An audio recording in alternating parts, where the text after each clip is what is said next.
How's everybody doing? This is an awesome venue. So this is very exciting. Gentlemen, come on up. You know, Jack brought this up earlier. You can keep the music going. This is good.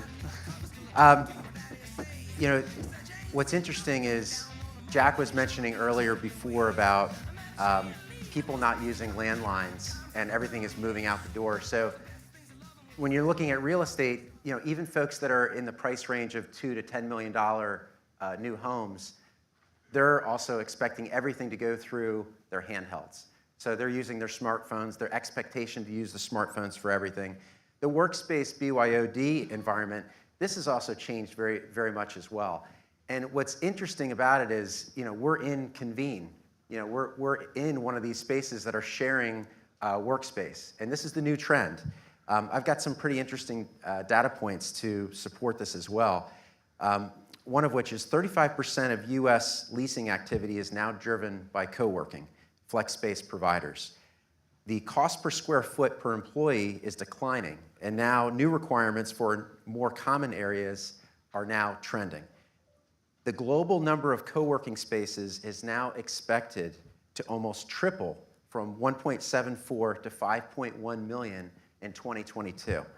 So, you know, this is pretty staggering. And what's interesting now, as I alluded to before about Convene and WeWork and some of these new trending companies, is that now there's new entrants that's accommodating for these workspaces.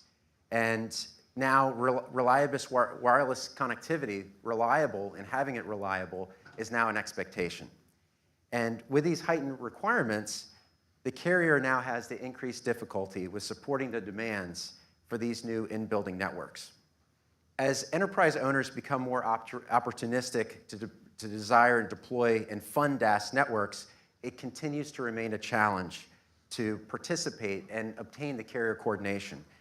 And our panel today is going to discuss the various options and approaches to provide carrier services within the enterprise-funded buildings and find out new ways of approaching it within the carrier space to bring these systems to fruition within a reasonable time. So let me introduce my outstanding panelists. Ed Myers with CHEYTEC. Ed brings more than 2 decades of industry experience to his role as Regional Vice President of Sales and Marketing. Ed runs CHEYTEC's Accelerate program and the distribution channel to bring signal sources to in-building projects. Prior to this, Ed was one of the founders and Vice President of Sales for the Telecom Group at Parallel Infrastructure, a national build-to-suit tower company. Ed has also held leadership and consulting with the big 3 carriers and fiber tower. Bryan Goldberg, Verizon, Director of Small Cell Real Estate and In-Building. Bryan has over 30 years in the wired and wireless industries. He's been with Verizon for 2 years and is headquartered as the Director for Small Cell and In-Building Network for Real Estate for Verizon. In his present role, he leads the national agreements for strategy, enablement, and carrier. Keith Pennachio, Executive Vice President and Head of Strategy at SQUAN. Keith focuses on corporate strategy and acquisitions, where he works within his leadership team to identify and qualify potential acquisition targets. Keith also handles the company's new client acquisition and service line diversification across all divisions within the SQUAN portfolio. That includes engineering, wireless, and construction. Jodd Readick, who we like to coin as the king of IoT. Jodd has spent over 30 years as a serial entrepreneur, a product innovator, and a management consultant. He's certainly a wild card. He's the co-founder of User-Centric Communications, which was once named by Deloitte as the 6th fastest growing tech firm in New York City. He also started Vumber, which protects personal identity, and he's the co-founder of Unwired Mobile, an FCC licensed wireless operator that develops blockchain technology for mobile roaming. Jodd created the IoT infrastructure for Opti Harvest and is one of the original members of the Angel Investor Group in New York City. So let's give a quick round of applause. So let's start off with Bryan. What motivates a building owner's participation in a wireless network build? I think the real estate business is pretty straightforward. It's about occupancy and rate. And what they need to figure out is how do they maintain those things. So what we've seen in terms of motivation is this a motivator or a threat? And what we've seen certainly is right now that they need to find a way to solve their connectivity, because it's now become, I think as you described, and it was described earlier by Zayo, this is now becoming an expectation as opposed to something that's an upgrade. Mm-hmm. Keith, what are your thoughts? No, we see it a lot the same way, including, as we're going through the whole site acquisition process, where certain building owners are actually making it a part of the lease for some of the tenants, right? And what we're trying to get to the bottom of with a lot of these discussions is, as Bryan pointed out, what is the motivator and actually who's going to foot the bill for the installation. Jodd, what's your take on this from an IoT perspective? Well, IoT is one driver. Not all use cases are going to be IoT within a building, but we see a big issue of how do you map user expectations against what the actual build-out is going to be. So depending on who is in that building, what are they doing with the technology, that drives to a large degree what's going to be necessary and how much it's going to cost. Yeah, we take a financial view, so it's a net operating income potential is really the way, what is motivating the building owners today for us. It's a, kind of a 5-line discussion that we have, which is what's the potential income for the building? What's the vacancy rate, to your point? And then that's, the net potential income minus operating expenses is net operating income. It's not a technology conversation, right? So if we can bump up that net operating income or decrease their vacancy rate because of something that we can do, and they can throw that new income into their cap rate, and I know this is a terrible conversation to be having with a bunch of people that are into technology, but that's the conversation to have. That's what motivates building owners, is if they can increase the cap rate and increase the value of their investment, if it's technology, if it's low flow water spigots, it doesn't really make that big a difference to them. So that's the conversation that we've kind of pivoted towards, and that's the one that resonates with them, I think, the most. So one of the things that we've certainly seen that is they're also trying to do is they're trying to be forward-thinking and appeal on a green standpoint and a LEED standpoint. And one of the biggest nightmares, I think most people in this room know, is that a LEED-certified building could also be nicknamed a Faraday cage. Right. And solving for that creates a whole new set of opportunities and challenges.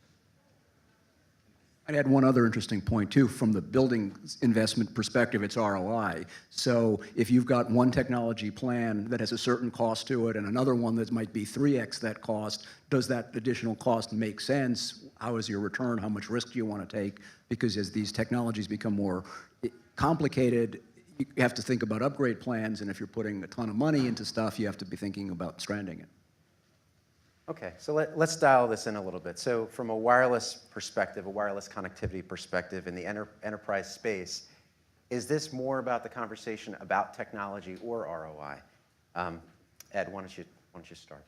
Right, so obviously we think it's about ROI, and I think that's the motivating factor. Eventually you do have to have a technology conversation, but our technology conversation isn't really necessarily based around which distributed antenna system is going to go into the building. It's more around which carriers can you attract to come into the building. If it doesn't seem to be an attractive building from a carrier business case standpoint, is there a way that we can facilitate a signal source to come in there and get the carrier in regardless? So is there a way to kind of, for lack of a better term, buy your way to the front of the line and let Verizon come in or one of the other carriers come in when it wouldn't meet their internal business case? Jodd, go ahead, Keith. I was going to say is, I think originally in some of these conversations, the cool factor with the technology plays a pretty significant role. But once you get beyond the technology piece and tie it to the return on investment is really what's critical and what resonates with all the building owners and property management firms. Those who are able to articulate that in such a way that conveys that return on investment is something that will transcend the technology. Technology becomes just a delivery function. Right, the technology is a means to an end, but I always like, well, what's the end, right? If you don't understand what it is that you're trying to do, you might have the same number of square feet, the same number of tenants, but what those building requirements are for those particular tenants drives a lot of the cost, or could, depending if they needed additional features that are beyond the simple base case. I think it's really about pain points for both the tenant and the building owners. There's a custody of pain that needs to get solved. And we see it now more and more in real estate brochures where they're boasting about their connectivity and what they have. So they've clearly identified this as something of value that they want to address and consider a feature that is worth paying for. So, oh, go ahead. One thing I'll add to that, even beyond the building owners using it in a brochure, I don't know if there's anybody from Wired scoring here, but what we've seen is this third-party emergence of willingness to badge a property for a certain amount of technology in the building to support the telecom infrastructure. So, as we start to look at different opportunities or drivers for how this technology emerges and gets more attention, groups like that, I think, bring that type of attention, but certainly companies that we all work for participate in making that a reality. Okay, so it is all about the money, right? It's all about the money. But we talk about connectivity and whether it's going to be considered a utility service like water or electric, or whether it should be absorbed by the owner itself. And then, should they set something up differently, and should it be passed on to the tenants eventually? Jodd, why don't you start off with that? Well, as from the tenant's perspective, I like to see, is there reliable service? And if there's reliable service, is it fast enough? Is it good enough? Does it have the security features? Does it have what I need? And how comfortable am I going to be that it's going to feel reliable all the time? And so if I have a reliable service, I feel a little bit better about paying for it. And, but as time evolves, it kind of goes from, electricity and water to just something that you have to have. So certainly some landlords will compete on a variety of features. You don't necessarily know today that that's going to be built in everywhere, but it's certainly going to be that way over time. It's just a requirement. I mean, imagine if we didn't have Wi-Fi in this place, you wouldn't use it as a conference facility. Ed. Oh, go ahead. I would say that to delineate on the question a little bit, and this is a little bit of a tired metaphor, but I'm going to use it anyway. It's the difference between the water and the pipes. That we think that the pipes is something that belongs to the building, and that infrastructure is there. What is filled with that? Should it be rusty pipes, or what kind of pipes are we talking about? That's an excellent question. I think that how thick, and certainly what we want to do, we've got partners that will help the building owners get to where we need to be. We certainly are, as a company, Verizon is committed to making sure we're at the leading edge, whether it's 3G, 4G, and of course 5G. And so we want to guide them on a path that gets them there. Certainly there will be upgrades along the way, but we look at those pipes as hygiene in the sense that it's something that's measured in its absence. So in other words, if these concept of hygiene versus motivator is the idea that things that are measured in their absence are hygiene, and we believe that broadband and connectivity and this kind of infrastructure is like plumbing, a hygiene function. We think that AT&T and T-Mobile should pay for it all, right? I think that's really what we're coming down to. No, I think Sprint, yeah. No, I think let's not sugarcoat it too much. The building owner may front the capital, but the tenants pay for it, right? I mean, ultimately, whether it's through higher rates on a per square foot basis when the building gets restacked or when leases come up, or a common area maintenance charge, a CAM charge, it gets passed on to the tenants eventually. There's no way that the building owner's actually paying for it other than on the capital side of things.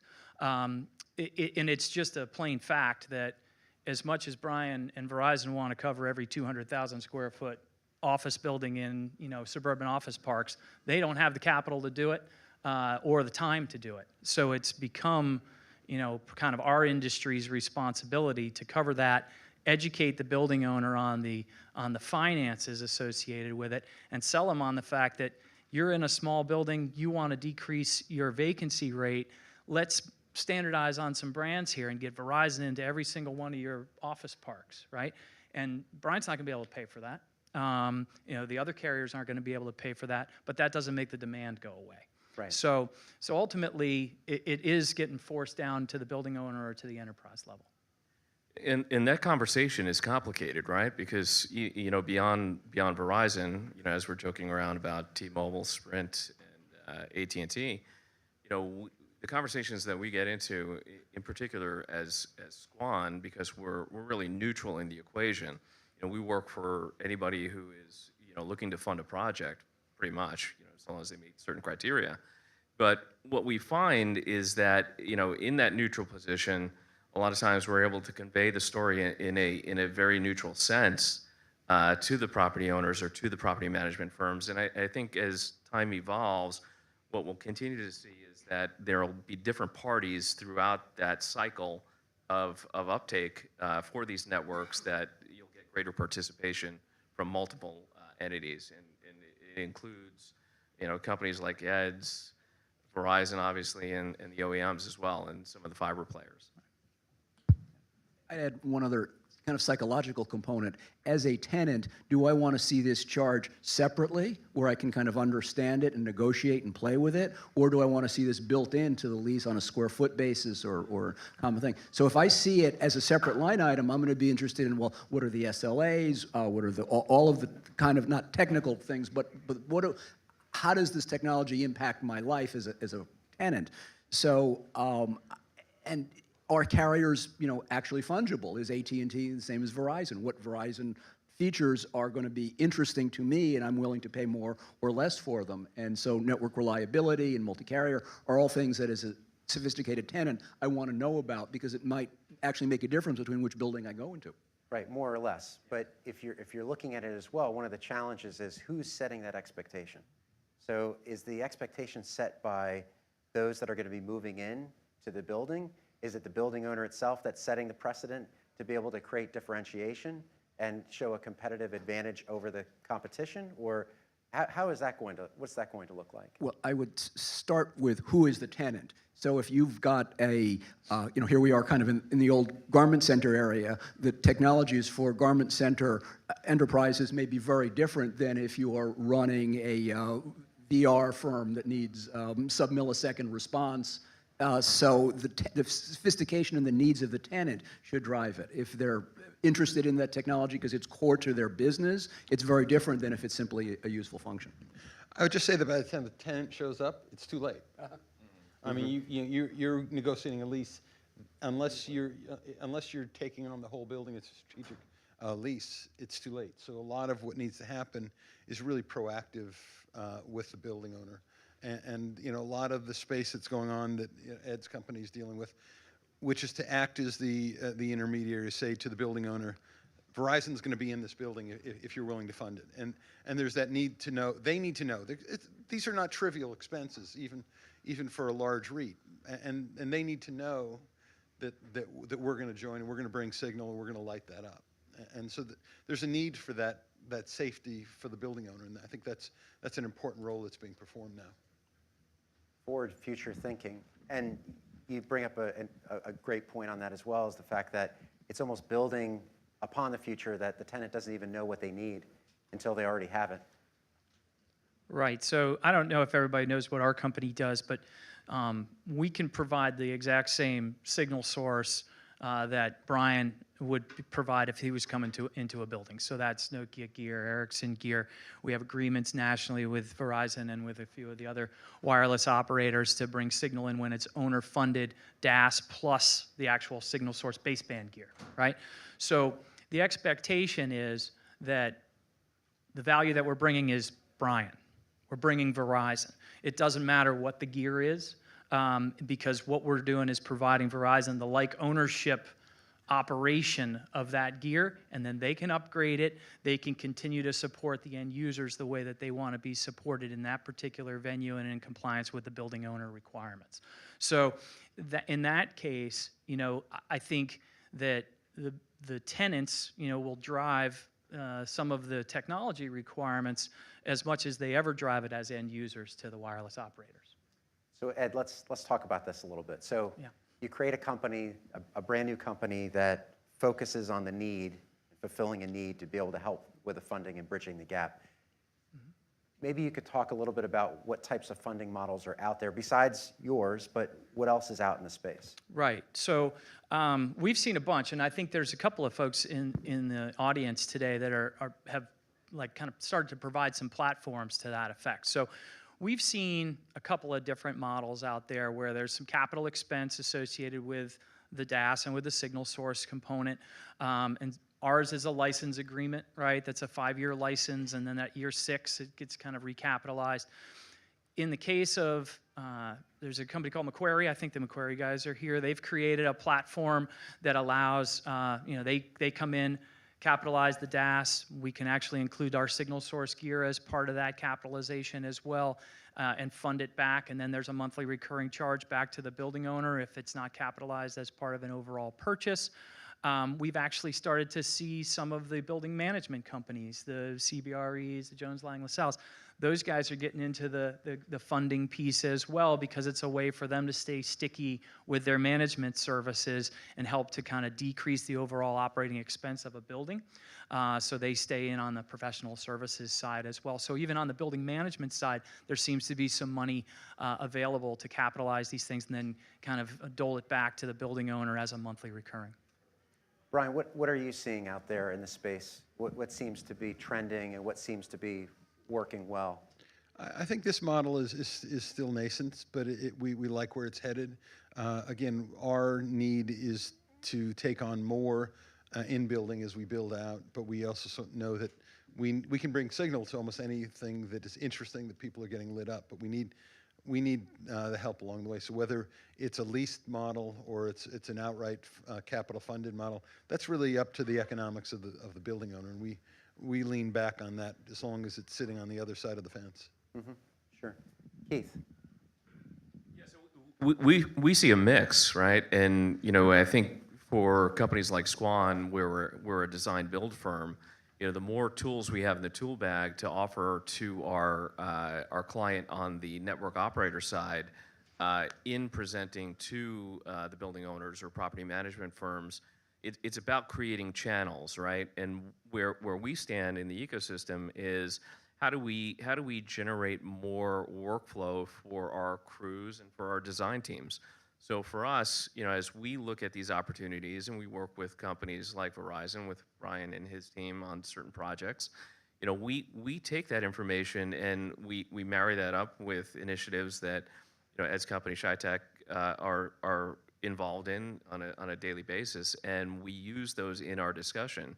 And it really comes down to educating those who are looking to build these systems at the end of the day.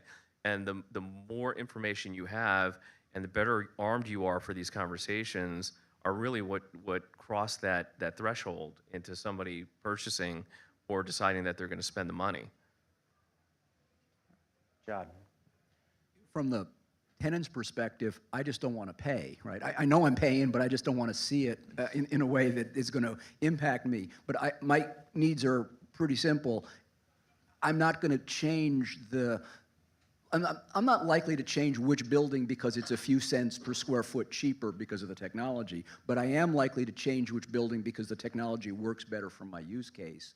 And I also want to get a feeling of comfort that the landlord actually is invested in this process, that it's not just, I don't care, I don't know, who do I call when it breaks? So I want to have a feeling that my landlord is a partner in making this stuff work reliably for me. So that kind of transcends the economics. Okay, so Jodd, while we're talking about this, how should new technology updates, how should they cycle? How should new infrastructure be managed? How should it be managed with the building owner, and how that relationship might look like?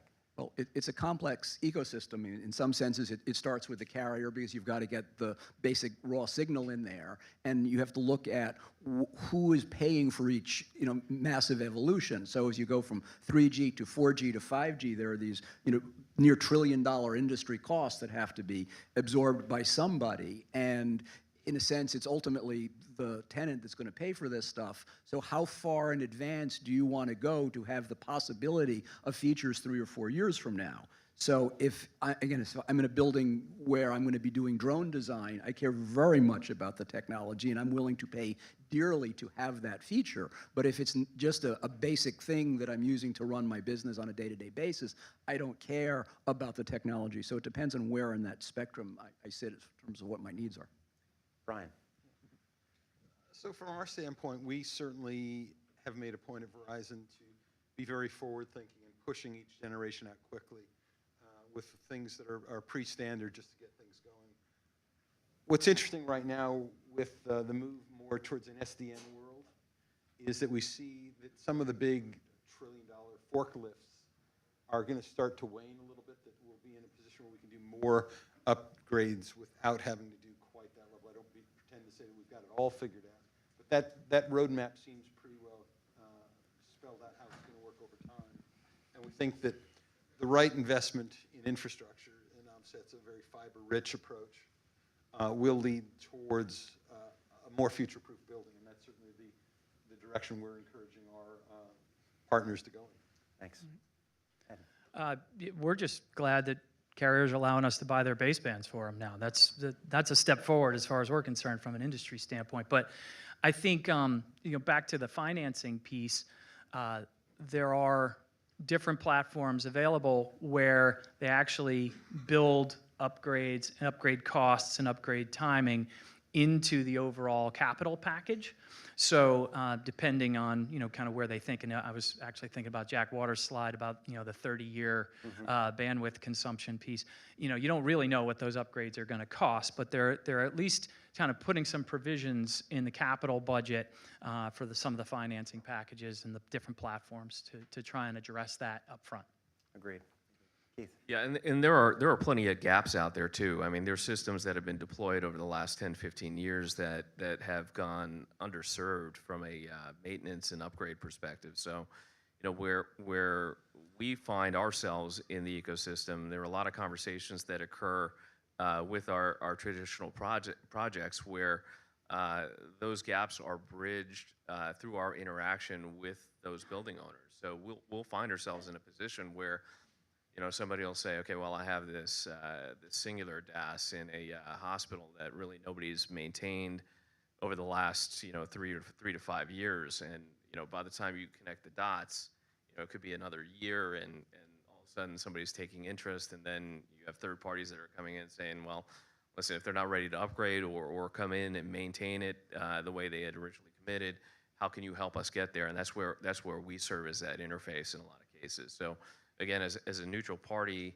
in the equation, we have the unique ability to have these conversations across multiple lines and bring parties into the discussion.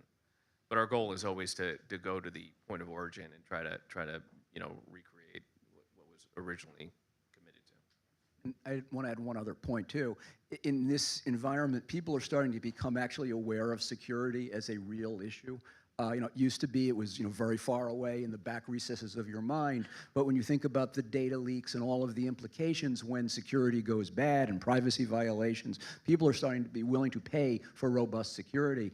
I was dealing with a client some time ago and said, well, who's running your telecom system? Oh, it's the facilities guy. Well, where is he? Oh, he's in the basement, looking around with the elevators, right? So he had absolutely who are you going to call if there's a security problem? I guess 911, right? So, the level of sophistication, but this was an insurance company, and they didn't even really fully understand their risks of what happens when they get breached. So the idea that the carriers and the DAS and all of the wireless infrastructure is actually a very vulnerable point in the building is something that needs to be addressed.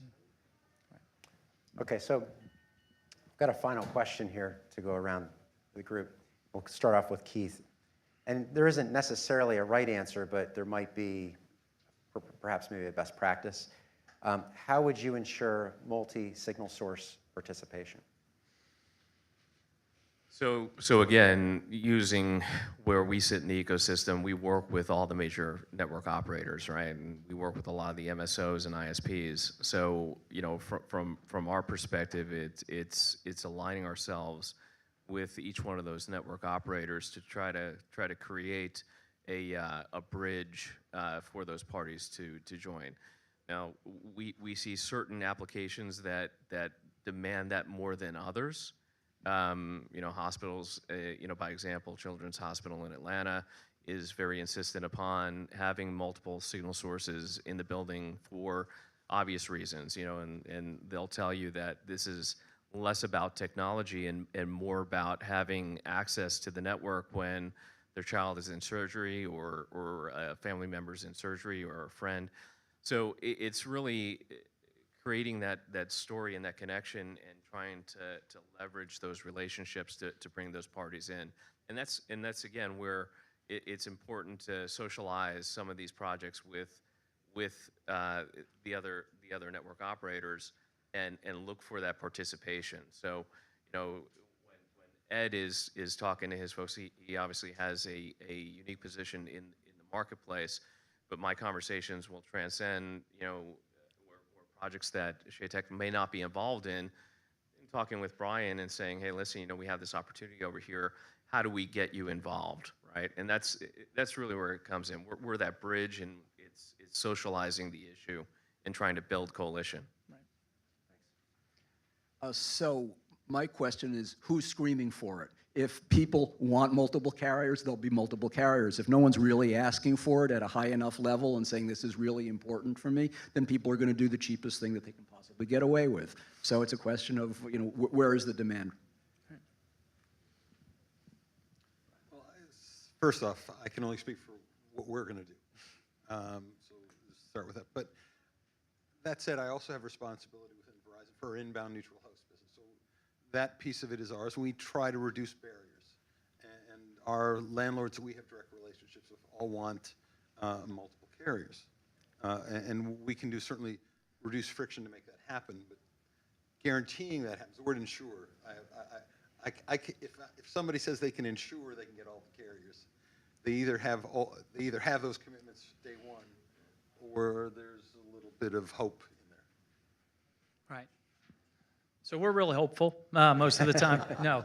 So, no, I think, no, it's a good point. I think to kind of build on what Keith said, I just tell a little bit of a story. So I do like triathlons and trail running and stuff like that. And there was one time I was doing this trail race. And I don't know if anybody's ever done this before. You get these water bottles that fit over your hands, right? Because in the woods, there's not always rest stops.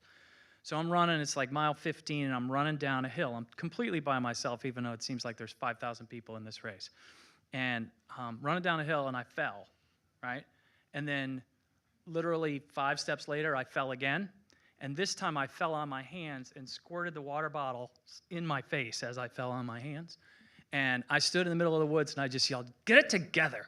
Like I just had to kind of pull it together. And I think that's what you're talking about, which is the only way all of this works to have multiple carriers. Obviously, we've got a program that kind of kickstarts it and gets some gear and gets some commitment a little faster.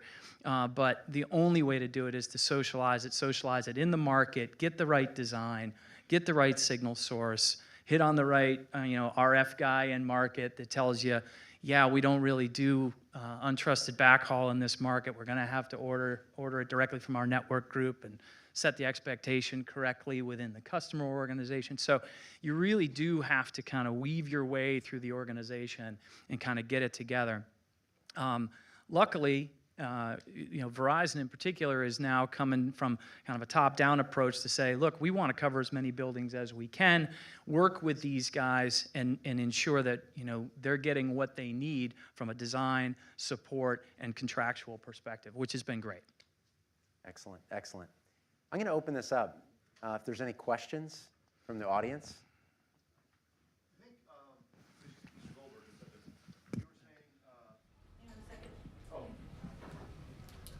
all right, thank you very much. I think you said something along the lines of you're looking for a fiber-rich approach inside buildings. And I was wondering if you could speak to, does that include new build-outs? Is that legacy buildings? Does it impact the models and the finances and what you might choose to do depending on the age of the building? Is it easy to run fiber through, say, an older building? And how would you approach that problem? It sounds like 5 questions. It is, and I could add 6, but I'll hold off. I think the short answer is any building to be competitive is going to need more of this over Certainly, if I was planning a greenfield, I would be heading down that path. From a standpoint of migration, it's really a function of timing and where they're starting out, right? So what were the other 4 questions? I don't know, but I like your socks. Oh, thank you. Do we all have good socks? Yeah, we all You all good have socks. actually pretty cool All right, socks. all right, good. Yeah. Yes, Ernie. Yeah, it's maybe for Ed. Ed, I think our biggest challenge as a DAS integrator is trying to get RF sources, right? We struggle with that. Could you be our one-stop shopping for that? Something for T-Mobile, We are something your for guy. Verizon? T-Mobile, no way. Something for, yeah. Yeah, of course. Yeah, please come and talk to us about it. All It's- right, cool. It's a nice program, and the way that it works is we kind of package everything together. That there's RF source, the carrier licensing, the DAS access, maintenance, and going forward. So and even because we've made these mistakes before, when we tell a carrier that, hey, you know what, someone else is paying for your signal source, we now look at capital costs associated with integration and including that, and even cell site routers sometimes. We've wound up on site, DAS finished, signal ready to go in, everything's all green lighted, and people are like, oh, there's no cell site router here. We can't really connect it to anything. So, and that's because, everybody's like, oh, signal source is coming, great, but maybe there's still a DC power plant that, that's not part of what we do. So it's really a communication issue, but yeah, of course, we can certainly, T-Mobile, yeah, we'll talk about that. This was not a setup. This was not a setup.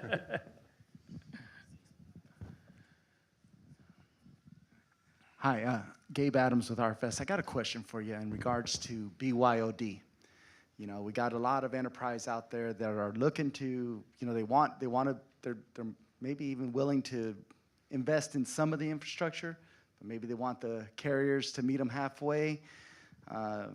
Some of the carriers have rolled out a BYOD, bring your own DAS program. You can register, do all of that. Just curious on the Verizon side, maybe from CHEYTEC or all of you, Sure. Where do you see that going? How do you help? Well, actually, I'd like to just comment really quick about the BYOD, because one of the things that I think we were talking about before is it's changed the workforce. Because the workforce before, you're coming into an office. Now they've got this open space. And now the expectation, you can work anywhere, BYOD. But guess what? You're working 24/7. And now the expectation is we should be able to talk to you at any point in time. So I think that's just a little piece that I think that it's definitely a trend that's changed quite a bit. But gentlemen, go right ahead. Well, Okay, I think yeah. BYOD device as opposed to bringing your own DAS. Bring your right? own DAS is what I'm there's- talking about Oh, more. okay, Yeah, two different You're- things. Okay, so two different BYODs. Yeah. Bring your Yeah. own DAS. Okay. Bring your own DAS, yeah. Okay, so- good. Thanks for clarifying. Yeah, Go so, right ahead. Go ahead, Brian. You guys. No, I think that we're very interested in that. We haven't productized it quite the way you described, but I think we're looking for partners to do so. Part of the challenge is really the dance across multiple carriers. And from the standpoint of, if I start calling my competitors to knock on other doors, lawyers get very interested in that. And so we're very eager to not do that directly. I tell my consulting clients, BYOD is kind of like BYOB. Be very careful what's in that bottle because it requires a lot of integration, a lot of thought. You think, well, I'm going to save money, I've got all this stuff figured out. But if you don't really have the entire project plan thought through carefully, you can be bringing in disaster along with your DAS. Bring your own disaster. Bring your own disaster. That's right. Yeah. Well, everybody's heard the story of the $1.6 million DAS. It's great. It runs fantastic, but there's no carriers on it, right? Because the BYOD they've done that. They've invested the capital, but they were unable to attract the carrier, unable to do it in a timely way. You get 60% of the battle done with the DAS piece. And then, of course, it doesn't necessarily have to be a DAS in the carrier world, right? There's lots of different configurations with indoor small cell and, kind of different types of neutral host styles that you can put in. And sometimes they're more beneficial to the carrier. say Verizon's got a huge, enterprise corporate customer, and they're willing to put in an indoor small cell system, some type of neutral host DRAN or something like that. So, you got to explore a lot of different options. Even though we all love neutral host because it can get most carriers, it's not always the best option depending on the customer or the enterprise building. Yeah, Tom Hopkins, Colchester Capital. We're a private equity capital provider. Do you guys work with property owners at all to figure out strategies to monetize in-building access, such as, for example, online advertising strategies, maybe to generate on the revenue side, or maybe common charges to carriers to get better access within the building, things like that? Sure. You want to? I've got an answer. Good question. Yeah, we don't really cross over into that. I mean, part of that discussion, when it does come up, we steer them towards partners of ours that may have a focus on that. But we don't come across it all that much. Yeah, so I'll give you an example just up the street. We are finishing up a DAS at the new Marriott Edition Hotel in Times Square, right? That's a 500,000 square foot hotel. The ceiling in the lounge costs more than the DAS did, right? But there's also a couple of tenants in that building. There's a big retail space. There's the NFL experience is in that space, Cirque du Soleil, guys like that. So they did not want us to go into those spaces in terms of providing service with carrier service because it could breach a lease somewhere along the line. They could become, responsible for a piece of technology that wasn't initially part of their lease agreement with the NFL. So they'd say, you know what, I'd rather collect the $50 million in rent from the NFL than, monkey around with a DAS. So, but what we can do in those particular cases is work with the building owner to eventually move into that space, provide some service, and if there is a way for them to pick off a piece of that revenue, they certainly will. And then in the hospitality space in general, we've looked at different monetization strategies where, let's say there's a Starbucks or something like that in there, and they can charge an extra couple $100 because now there's great Verizon LTE service, in there. Or there's a common conference room that they rent out on a per day basis in a, suburban office park market. They could charge another couple of bucks for that. And then that just kind of goes into our ROI argument, right, about additional monetization strategies. We have two more questions. Okay. Oh, you didn't have, I'm sorry about that. Did you want to, we have one more question. One more question? Hi, hiding behind the pole. How are you? John Foley with Safer Buildings Coalition. It's like we're I'll at a come over Cubs here. You're like at a Cubs game. I can't see it. There you go. There we go. Who is this again? I'm sorry. I'm John Foley with the Safer Buildings Coalition. Thanks, Steve. The question is one about scale. So there's over 6 million commercial office buildings in the United States. The number goes up 5% a year. And yes, it's true, some of them don't need coverage, but most of them don't have it. If someone waved a magic wand tomorrow and said, here's a check to pay for 1% of those 60,000 buildings, I don't think the industry has the scale to solve for it. I don't know if we have processes, sources, boxes, techs. What does this industry have to do to address that? How do we collaborate to scale to get to 5% or 10% or 20% or whatever it takes? It's a big challenge. Blank stares up here. Yeah, go ahead, Ryan. Yeah, I think what we're describing is really a partnership. It's a partnership on the infrastructure side. From Verizon standpoint, it's a partnership on the carrier side. And certainly from a property owner standpoint, it's really the need to get leaning in. And part of what days like today are is getting that message out of what we think the path is and what the roadmap is to these partnerships. And it'll require a lot of leaning in from a variety of sources. And part of the reason I'm here is to indicate that we at Verizon are leaning in. Right. So yeah, Brian's here. He's real estate for Verizon, right? I mean, that's his main job. And so cooperation, obviously, from the carriers. The other thing I think we can look at is the existing assets today and how they could possibly be repurposed. Jack Waters was here this morning. Folks, listen to the keynote. I don't know if you know, Zayo's got 34,000 buildings on net today, something like that, with fiber in them. That's front hall, that's back hall, that's being able to do some hubbing associated with reaching additional buildings. There's some assets that are in the ground today that are eminently usable if we're a little bit more creative about the way that they get utilized. And then folks like Verizon are starting to see that and say, from an operating standpoint, I can let somebody else buy my baseband. I can do kind of a virtualized system here and not lose the control that I'm used to. So I think that there's some scale to that by actually leveraging some of the assets that are in the ground today, as well as some of the standards that exist within the carriers. I'd say, too, there's a very large interoperability problem, because every time you hand off a process or a technology or a physical project between one company and another company, things tend to often go slower than you think they should. So understanding in more detail what's necessary, what's broken, and how do you improve that so the next time something happens, it doesn't look like an individual case-based project that's never been seen before. So spending some time to learn from what happened before and leverage that, I think, is going to be very helpful. And I think the forums like this help bring that to the forefront, right? I think, these discussions and, whether they're here or next week at Mobile World Congress, I think these forums serve as an arena to get these ideas on the table to try to sort through this. And I think, as people get to know one another and what they do and what role they play in the ecosystem, ultimately, that's where you start to build a network of people that are ultimately going to facilitate these builds. Excellent, excellent.